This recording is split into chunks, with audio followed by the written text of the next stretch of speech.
थोड़ा सा 5 मिनट हम लोग थोड़ा सा लेट हैं क्योंकि हम लोग आपके लिए काफी कुछ कंटेंट तैयार कर रहे थे।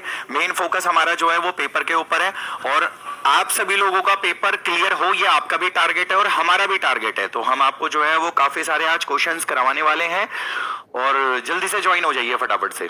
तो एक बार मैं फिर से कहता हूं, मेरा नाम डॉक्टर योगेश बिष्ट है। सचिन एकेडमी की इस क्लास में मैं आपका हार्दिक स्वागत करता हूं। मैं उम्मीद करता हूं सारे बच्चे एकदम चंगे भले होंगे, खाना खा करके बढ़िया से बैठे होंगे, ताकत और स्फूर्ति के साथ बैठे होंगे। तो हम लोग क्लास को शुरू करते हैं। आज हमने आपसे जैसे कि बेटा वादा करा था, हमने आपसे वादा करा था कि हम आपके लिए एक जो है वो संपूर्ण एनसीईआरटी की मैराथन लेकर के आएंगे और हम सचिन एकेडमी की तरफ से, सचिन सर ने आपसे वादा करा था, तो आज हम आपके लिए एक संपूर्ण एनसीईआरटी की एक मैराथन लेकर के आए हैं।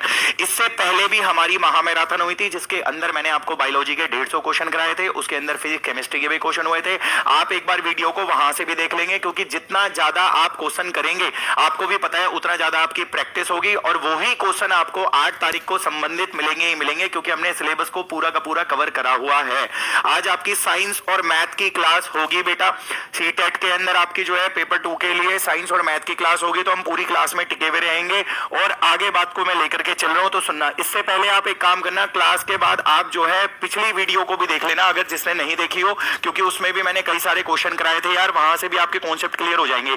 आज भी जब मैं क्वेश्चन लेकर के आया हूं रिपीटेड नहीं है, नए क्वेश्चन है, एनसीईआरटी बेस है, सिलेबस से संबंधित है, बहुत मदद देंगे आपको पेपर क्लियर होने में। और मैं और सचिन सर और हमारी पूरी एकेडमी ये एक आपके लिए विश करती है, आशा करते हो तो हमारे खाने में जो कार्बोहाइड्रेट है, हमारे खाने में जो कार्बोहाइड्रेट है वो होना चाहिए 50 से 60%। ये आप जानते होंगे 50 से 60% होना चाहिए। और कार्बोहाइड्रेट की खास बात यह है दोस्तों, ये आपको एकदम से ऊर्जा देता है। जैसे आप देखो प्रोटीन खाओगे वक्त लगेगा ऊर्जा निकालने में, अगर फैट खाओगे, वसा खाओगे, वक्त लगेगा ऊर्जा निकालने में, लेकिन अगर आपने कार्बोहाइड्रेट खाया है तो आपको एकदम इंस्टेंट एनर्जी मिलेगी। कार्बोहाइड्रेट जो है इमीडिएट एनर्जी का सोर्स है, इमीडिएट ऊर्जा का सोर्स है, इमीडिएट एनर्जी का स्रोत है। मेरे को तुम्हारा तो नहीं पता, लेकिन आपने पुराने जमाने में आज से कम 4-5 साल पहले आपने टीवी में कभी ऐड देखा होगा, आता था ग्लूकोन डी इंस्टेंट एनर्जी, ये आता था। तो मैं टीवी में देखता था भाई, एक बच्चा होता था जो धूप में खेल रहा होता था, वो थक जाता था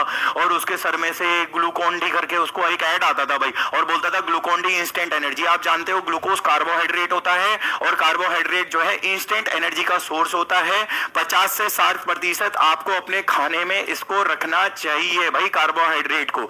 इसके अलावा देखो हमें फैट जो रखना चाहिए, आपको भी पता होगा वो 20 से 30% हमें फैट अपने खाने में रखना चाहिए और प्रोटीन आपको 15 से 20% अपने खाने में रखना चाहिए। प्रोटीन क्या करता है, आपको रिपेयर करता है, आपकी मांसपेशियों को बढ़ाता है, लेकिन कार्बोहाइड्रेट आपको एकदम से ताकत दे देता है। आपको ये बात भी पता होगी, चार जो है कैलोरी, आपकी 4 कैलोरी जो है, 4 कैलोरी ये आपको पर ग्राम के हिसाब से ताकत देता है दोस्तों। और देखो मैंने यहाँ पे एक चार्ट भी बना रखा है जिसमें आपको दिख रहा होगा कार्बोहाइड्रेट आपको अपने खाने में 50 से 60% के बीच में, देखो 55% लिखा हुआ है भाई। प्रोटीन आपको जो है वो 12% कम से कम रखने चाहिए, वैसे 15 से 20% रखोगे बहुत बढ़िया हो जाएगा दोस्तों। और अगर लिपिड है तो लिपिड यार आपको 20 से 30% लेना चाहिए, मैक्सिमम 33, इससे ज्यादा मत लेना वरना बॉडी आपकी खराब हो जाएगी। तो इसके हिसाब से आपका जो पीछे क्वेश्चन का आंसर है वो आपका कार्बोहाइड्रेट लग जाएगा। थोड़ा सा मैं एक्सप्लेनेशन भी लूंगा दोस्तों, तो प्लीज कमेंट में मुझे ये ना कहें कि ज्यादा एक्सप्लेन मत कर, क्योंकि एक्सप्लेन अब एंड वक्त आ गया है यार। कई सारे तरह के बच्चे होते हैं, कई बच्चे ऐसे होते हैं जिनको थोड़ा एक्सप्लेनेशन चाहिए होती है और हाँ एक्सप्लेनेशन से हमें याद भी रहता है। तो सबसे जल्दी हमें जो ताकत देता है वो कार्बोहाइड्रेट देता है।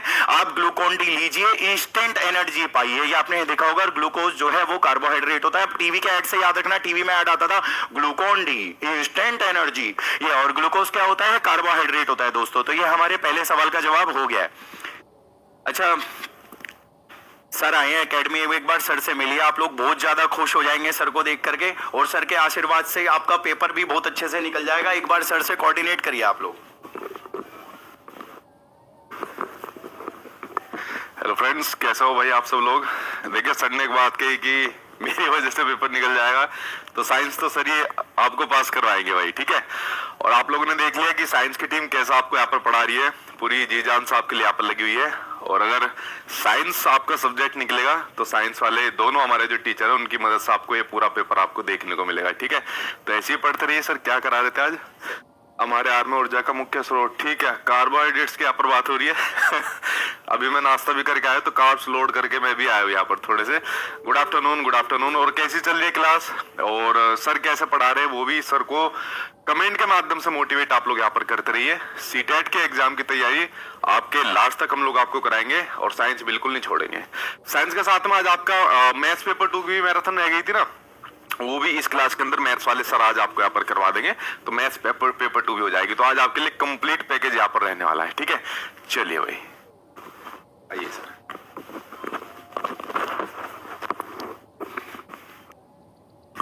चलिए बच्चों, अच्छा एक चीज है, देखो यार मैं तो पढ़ा रहा हूँ, लेकिन एक्चुअली में पढ़ाई के साथ साथ स्ट्रेटेजी भी बहुत जरूरी है। क्लास आपकी कहाँ पे प्रैक्टिस होनी चाहिए, उसमें क्या होना चाहिए। सर को बहुत अच्छा एक्सपीरियंस है, और इसलिए मैंने बोला कि सर की वजह से पेपर निकलेगा। देखो पढ़ा मैं रहा हूँ, मेरा काम है पढ़ाना, लेकिन जो प्लानिंग्स वगैरह होती है कि बच्चे को कैसे पढ़ाना है, वो गार्जियन की तरह जो काम करते हैं ना, वो सर करते हैं। तो इसलिए मैंने कहा था। तो फिलहाल हम लोग क्वेश्चंस को आगे कंटिन्यू करते हैं, और सर बीच बीच में आते रहेंगे आपका हौसला बढ़ाने के लिए। और हम क्वेश्चंस को नेक्स्ट पे चलते हैं। बेटा पहला क्वेश्चन आपको समझ आ गया होगा कि मैंने आपको कहा था टीवी में एडवर्टीजमेंट आता है, ग्लूकोन डी इंस्टेंट एनर्जी, और ग्लूकोज कार्बोहाइड्रेट होता है, तो इंस्टेंट एनर्जी आपको देता ही देता है। इसके अलावा आपको कार्बोहाइड्रेट सबसे ज्यादा अपने खाने में रखना चाहिए, और हम सबसे ज्यादा 50 से 60% अपने खाने में कार्बोहाइड्रेट रखा करो। यहाँ पे एक टोंट मारूंगा, जिम जाते हैं, जिम वाले जो देखो, अब यहाँ पे बच्चे मेरे से थोड़ा सा नाराज होंगे, लेकिन मैंने देखा है जब आप जिम जाते हो, जिम वाले क्या कहते हैं, रोटी चावल बंद। और ये आपकी जिंदगी की बहुत बड़ी गलती है। कहते हैं रोटी चावल बंद कर दे, प्रोटीन का डब्बा चिपका देंगे, तुम्हारा जीवन खराब कर देंगे, किडनी खराब हो जाती है। आपको बताया ज्यादा प्रोटीन लेने से क्या होता है, हमारी किडनी डैमेज हो जाती है। और आप पानी ज्यादा लेते नहीं हो, तो किडनी में obviously ammonia, urea, nitrogenous waste बहुत ज्यादा हो जाता है। ये काम मत करा करो, देसी अपनी बढ़िया कसरत करा करो। कोई आपने यूं सरकारी वाला नहीं बनना है। आप कार्बोहाइड्रेट अपने खाने में सबसे ज्यादा रखें, और बहुत बढ़िया चलोगे आप लोग, ठीक है। आगे चल रहे हैं हम लोग नेक्स्ट में। आप नेक्स्ट में आ जाओ एक बार बेटा। आयोडीन की कमी से कौन सा रोग होता है? यार ऑब्वियसली बात है, आयोडीन की कमी से आपको पता है हमारा थायराइड ग्लैंड सूज के बड़ा हो जाता है, जिसको गोइटर कहते हैं। मैं आपको एक इंसान से मिलाना चाहता हूं, आप उस इंसान से मिलिए। बहुत स्पेशल अम्मा है ये हमारी, और इन अम्मा के गले में देखिए ये इतना बड़ा जो गलगण हो रखा है, ये क्या हो रखा है, ये इनका थायराइड ग्लैंड जो है इतना बड़ा हो रखा है सूज करके, आयोडीन की कमी से। अम्मा से मेरी बात हुई, अम्मा जी ने कहा कि बेटा मैं अपने खाने में नमक थोड़ा कम लेती थी, क्योंकि मेरा बीपी बढ़ जाता था। और मैंने कहा अम्मा बस खाने में नमक कम लेते थे ना, इसलिए ये ज्यादा हो गया आपका। तो ये जो है ये गोइटर की बीमारी है, ये गोइटर की बीमारी है। इसको देसी भाषा में घेंगा रोग कहते हैं, और वैसे आपको पता होगा इसे जो है हम जो है गलगंड कहते हैं, गलगंड कहते हैं। ये चीज है भाई। तो ये आपका आयोडीन की कमी से होता है, आयोडीन की कमी से होता है, आयोडीन की कमी से ये होता है। तो ऑप्शन एक बार देखते हैं, और मैं उम्मीद करता हूं आपको ये सवाल आता भी होगा। कह भी रहा है वो आयोडीन की कमी से कौन सा रोग होता है, तो गलगंड होता है, यानी कि गोइटर होता है। इसमें थायराइड ग्लैंड सूज के बड़ा हो जाता है, जैसे पीछे हमारी अम्मा का हो गया। तो ये आपका जो है आयोडीन की कमी से है। इसके अलावा मैं और भी ऑप्शन आपको बता देता हूं, क्योंकि भाई पेपर में क्वेश्चन संबंधित आ सकते हैं। ये बताओ अनीमिया कौन सा, अनीमिया तो आपको पता होगा कि विटामिन B12 की कमी से होता है, परनीशियस अनीमिया कहते हैं उसे, आपको शायद पता होगा। रिकेट्स किसकी कमी से होता है दोस्तों? विटामिन D की कमी से रिकेट्स होता है, आपको बहुत अच्छे से पता है। और रिकेट्स में हड्डियों में दिक्कत आती है, आपको ये भी पता है। स्कर्वी भी आप लोगों को पता है कि स्कर्वी विटामिन C की कमी से होता है। इसमें हमारे मसूड़ों से खून आना शुरू हो जाता है। ये जो हमारे मसूड़े होते हैं ये लाल लाल हो जाते हैं, इनसे खून आना शुरू हो जाता है, तो वो आपका स्कर्वी की बीमारी होती है। उसमें ब्लीडिंग गम्स हो जाता है, मसूड़े से खून आना शुरू हो जाता है। तो देखो विटामिन C की कमी से स्कर्वी, विटामिन D की कमी से रिकेट्स, विटामिन B12 की कमी से अनीमिया। अनीमिया तुम्हें यह भी पता है आयरन की कमी से भी होता है, आयरन का फॉर्मूला Fe होता है। और भाई जो घेंगा होता है आपका, यानी कि गोइटर होता है, वो आयोडीन की कमी से होता है। तो देखो आपको पता है आयोडीन की कमी से घेंगा तो हो ही रहा है, लेकिन बाकी चीजें किन की कमी से हो रही है वो मैंने इसलिए बता दी क्योंकि पेपर में इससे संबंधित भी क्वेश्चन आपके आ सकते हैं। नेक्स्ट क्वेश्चन पे चल रहे हैं हम लोग। इसका एक बार बताइए जरा क्या आपको लगता है।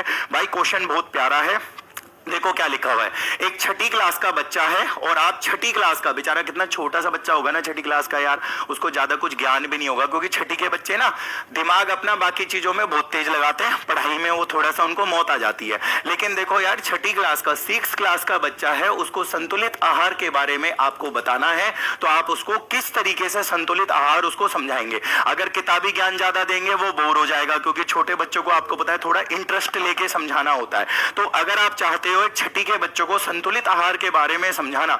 तो देखो यार, पहला कह रहा है showing a chart of food pyramid. भाई उसके सामने कोई चार्ट पेपर फूड पिरामिड खोल दिया, वो पागल हो जाएगा, वो भगा देगा तुमको। दूसरा है भाई comparing example of balance diet और अनबैलेंस्ड एंड मील। इसमें भी आप संज्ञान उसको दोगे, वो बेचारा परेशान हो जाएगा। आप सीधी बात है उससे गॉसिप्स लड़ाओ, गप्पे लड़ाओ। गप्पे में क्या होगा, वो आपसे इंगेज होगा कि आप उसे बुलाओ, बेटा इधर तूने क्या खाया था। वो कहेगा आज ना मम्मी ने ना मेरे को ब्रेड जैम दिया था। और बता ब्रेड जैम के साथ तूने क्या खाया था। ये खाया था। बेटा बता ब्रेड जैम खा करके तू जॉन अब्राहिम बन जाएगा, एक हाथ से मोटरसाइकिल उठा लेगा। वो कहेगा नहीं। तो बेटा आपको ब्रेड जैम के साथ दाल भी लेनी चाहिए थी, ये भी लेनी चाहिए थी। तो इसका मेरे हिसाब से तीसरा ज्यादा बेहतर है, क्योंकि तीसरे वाले तरीके से आप ज्यादा अच्छे से समझा सकते हो कि आप बच्चे को एक बार पूछो, उसके एक दिन के खाने में प्रोटीन, फैट, कार्ब सब था और उसका महत्व उसे बता दो। तो इसलिए इसका सी आंसर है दोस्तों। इसका जो आंसर है वो आपका सी है कि बच्चे को पूछो कि उसके आज के खाने में उसने क्या क्या खाया था। वो बड़े चाव से बताएगा, मम्मी ने ना ब्रेड जैम बताया था, वो ना बहुत टेस्टी था। पता है मम्मी जैम की बोतल में ना जैम ज्यादा लगाती है, और मैं जब बोलता हूँ ना कम लगाती है तो मैं वो ना वो मेरे को मारती है, वो भी करती है, वो करती है। तो इस तरीके से बच्चे को ज्यादा समझ आ जाएगा, काम बढ़िया हो जाएगा। चलो भाई अगले में चल रहे हैं। अगला एक बार देखो, अरे यार ये तो अभी अभी मैंने आपको पीछे बताया था भाई, राधिका नाम की एक लड़की है जिसके मसूड़ों से खून निकल रहा है ना। और उसके मसूड़ों से खून निकल रहा है के साथ ही साथ उसके जो है घाव भी थोड़ा देर में भर रहे हैं। तो बताओ जरा किस चीज की कमी से। ये लिखा है राधिका के मसूड़ों से अक्सर खून बहता था। तो भाई राधिका के मसूड़ों से इसलिए खून बहता था क्योंकि खट्टे फल नहीं खाती थी ना, विटामिन सी की कमी है राधिका मैडम में। अब राधिका मैडम के हस्बैंड हो गए, घर वाले हो गए, जब भी उसके लिए संतरा लाए वो संतरा देखते ही मुंह बना ले, संतरा, अरे भाई नींबू नहीं, नींबू नहीं, खट्टा नहीं, अचार नहीं, बिल्कुल कुछ नहीं। तो भाई जब आप खट्टा नहीं खाओगे विटामिन सी आपको कहां से मिलेगा दोस्तों। और विटामिन सी नहीं मिलेगा तो आप खुद ही बता दो, आपके मसूड़ों से खून ही आएगा, क्योंकि विटामिन सी स्कर्वी का रोग करता है। तो आप यहाँ पे लिखोगे राधिका मैडम जी को स्कर्वी नाम की बीमारी है, स्कर्वी नाम की बीमारी है। और आप जानते हो कि स्कर्वी नाम की जो बीमारी होती है, तो नीचे खाद्य पदार्थ में देखो क्या दिया गया है, आलू दिया गया है जो कि बॉईल उबला हुआ है और मैश करा हुआ है, मींडा हुआ आलू है, मतलब मसला हुआ है उसको, सिंपल। तो भाई उबला हुआ और मसला हुआ आलू है, क्या बात है, आलू के परांठे बनेंगे। तेल में तो वसा होता है ना, फैट होता है, वसा होता है, वसा होता है। अब क्वेश्चन को देखो जरा क्या लिखा हुआ है, उपरोक्त में से कौन सा आयोडीन के घोल के परीक्षण करने पे नीला और काला रंग देगा। Which of the following above turn blue black when tested with iodine. भाई अगर आपको पता होगा, मेरी बात को सुनो जरा, इसका मैं आपको यहाँ पे एक्सप्लेनेशन देता हूं। अगर आप जानते हो तो आपको पता होगा दोस्तों, ध्यान, आपको नीला काला रंग नहीं दे पाएंगे। है ये असमतुलित की बात करूं, इसका इस्तेमाल कर लेना। देखो ट्रिक कितनी पूछ रहा है वो। तो ठंडे खून में आपके